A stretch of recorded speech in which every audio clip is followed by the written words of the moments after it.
Cierra los ojos un minuto e imagina un paisaje del oeste con rocas rojas y cactus. El sol alto en el cielo azul y el sonido de espuelas arrastrándose resuenan al frente. Un sombrero de 10 galones, única sombra en kilómetros. Ahí está un vaquero rudo, con chaparreras arrugadas y barba polvorienta.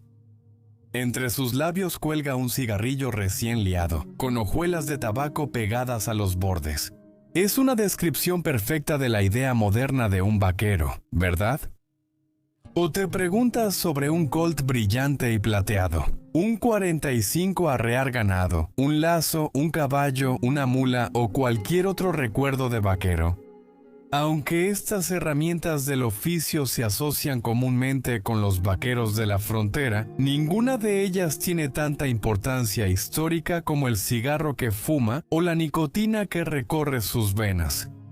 Para Huellas de la Frontera, esto es un análisis más profundo de las leyendas y la historia de los cigarrillos, puros y tabaco en el viejo oeste.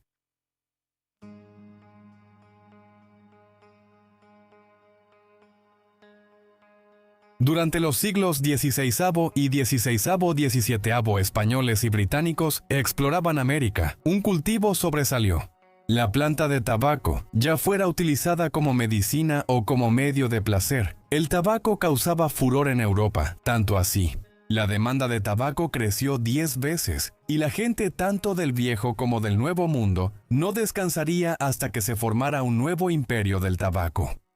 El sur de Estados Unidos fue el lugar clave para estos planes. A medida que la planta de tabaco prosperaba en los suelos enriquecidos de la costa sur del Atlántico, se producía en masa antes de que terminara el siglo XVIII.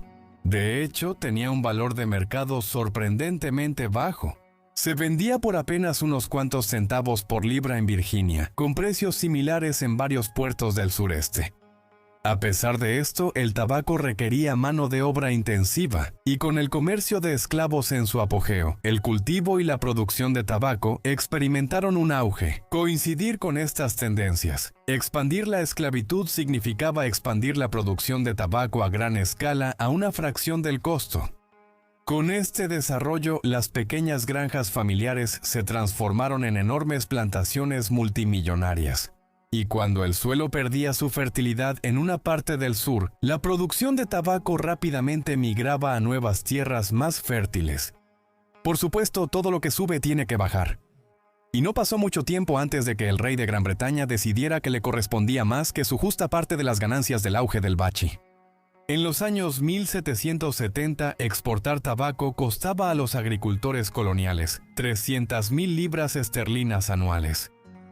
Aunque las plantaciones de tabaco funcionaban como una máquina bien aceitada, no era sostenible y la gente finalmente alzó la voz. La luna de miel de la industria del tabaco acabó. Después de que la fiesta del té de Boston desatara una sangrienta revolución y se declarara la independencia de Estados Unidos, la industria del tabaco se topó con un obstáculo en el camino. Se suspendieron las exportaciones a Europa y otros cultivos dominaron el sureste de Estados Unidos.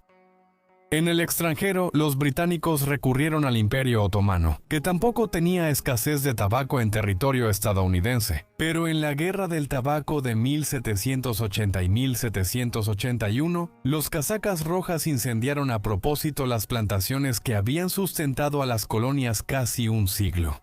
Ante los bloqueos comerciales y menos exportaciones, el mercado internacional rechazó el tabaco estadounidense.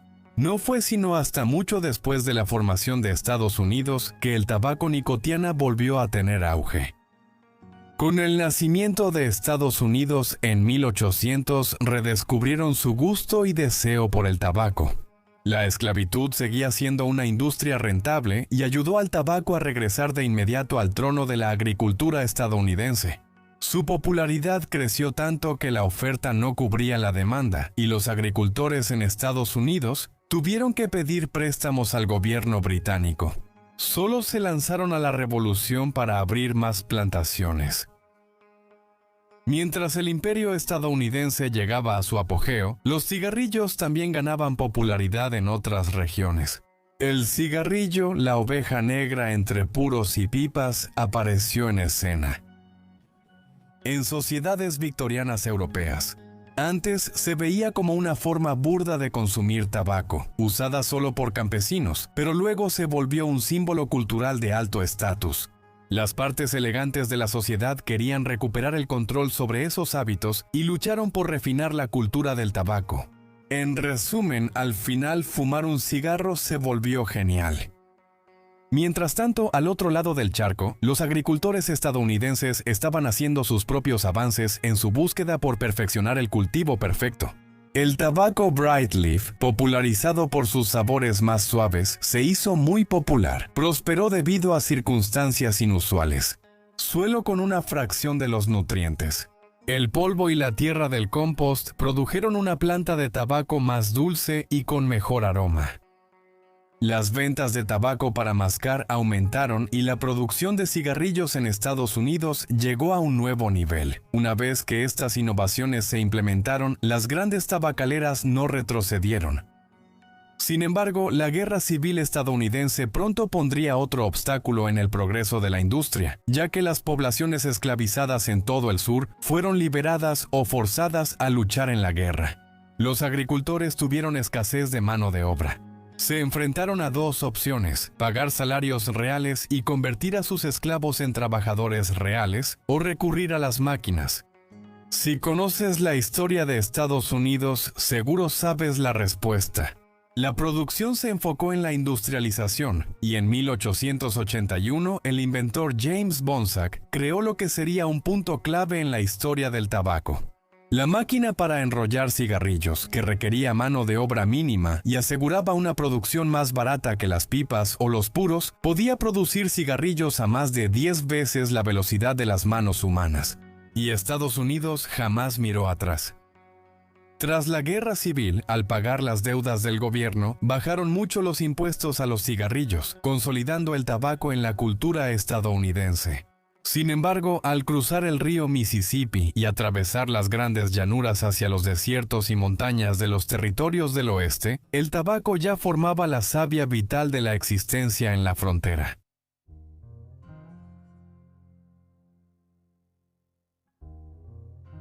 La cultura vaquera posee símbolos como sombreros, pañuelos, botas, espuelas, toros de cuernos largos, caballos, lazos y revólveres de 6 tiros.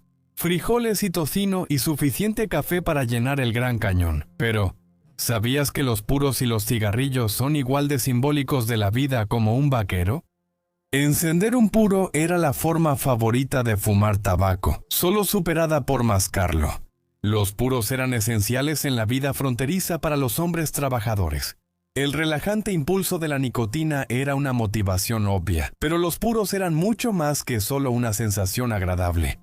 Los puros servían como moneda entre vaqueros, gente del pueblo, hombres blancos y tribus nativas americanas. Formaban parte esencial de la hermandad del viejo oeste, donde las fogatas eran comunes al anochecer. ¿Y qué mejor manera de compartir historias y disfrutar del calor de la fogata que hacerlo con un puro dulce y ahumado colgando de los labios? Para muchos, los puros no tenían que ser nada elegante. Las marcas nacionales eran toscas y baratas, costando 1 centavo por 2. Estos puros eran largos y delgados, con la punta enroscada para evitar que saliera el tabaco.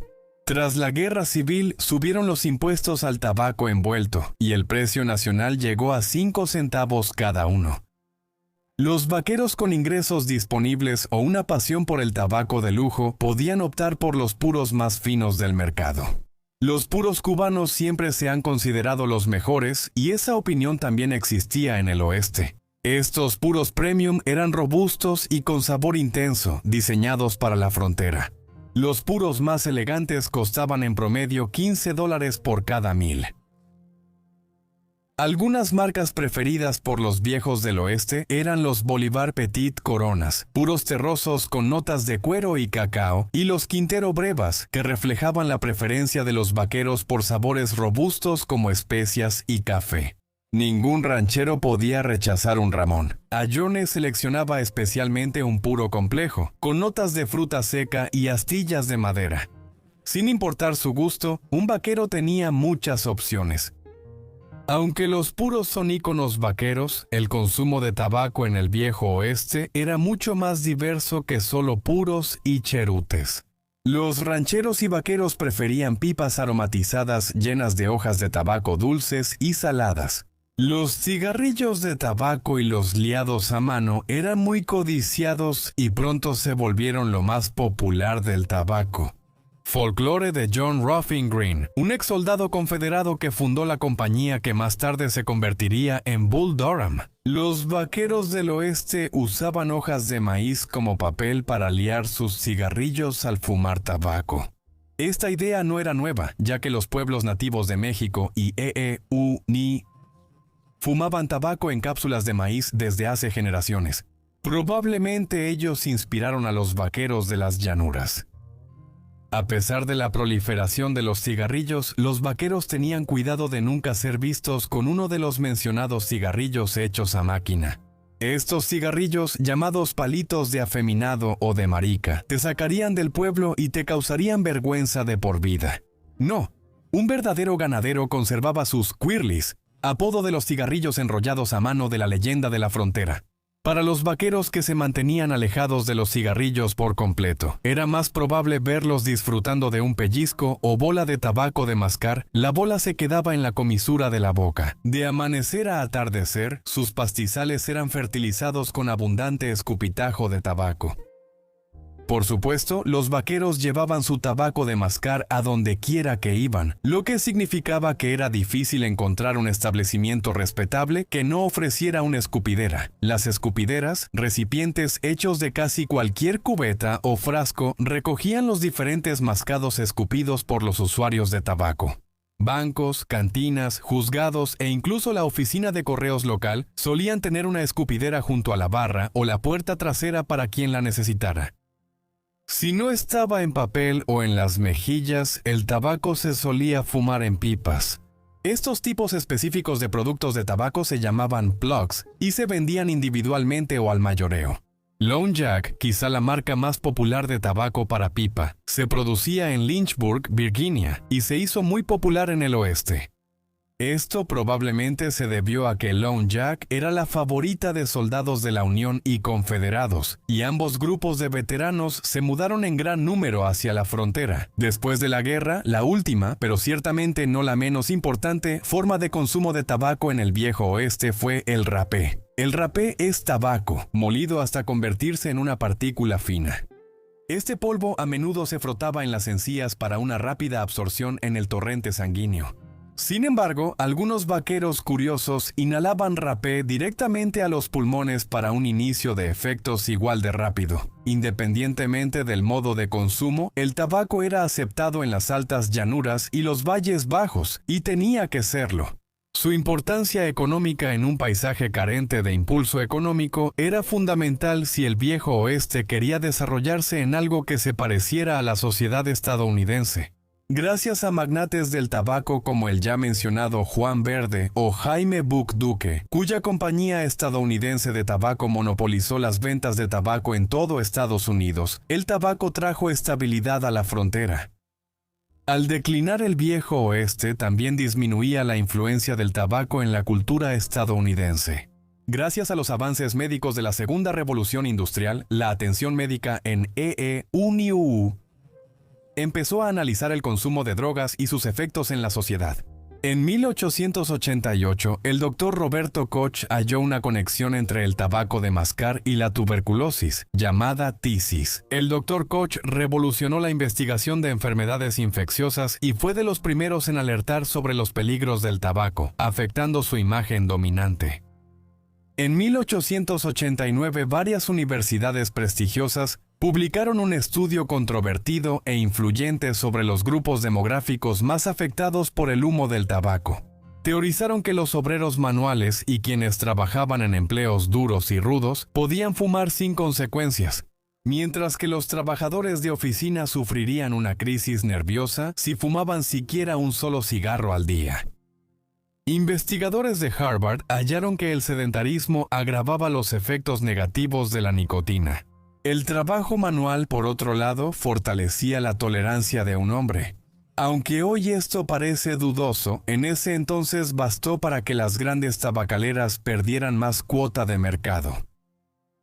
Un tercer golpe a la jerarquía del tabaco ocurrió tras el cambio de siglo, cuando la doctora Sarah Chase aseguró que las mujeres, quienes apenas habían logrado la aceptación social para fumar en público, en realidad tenían un mayor riesgo de enfermedad.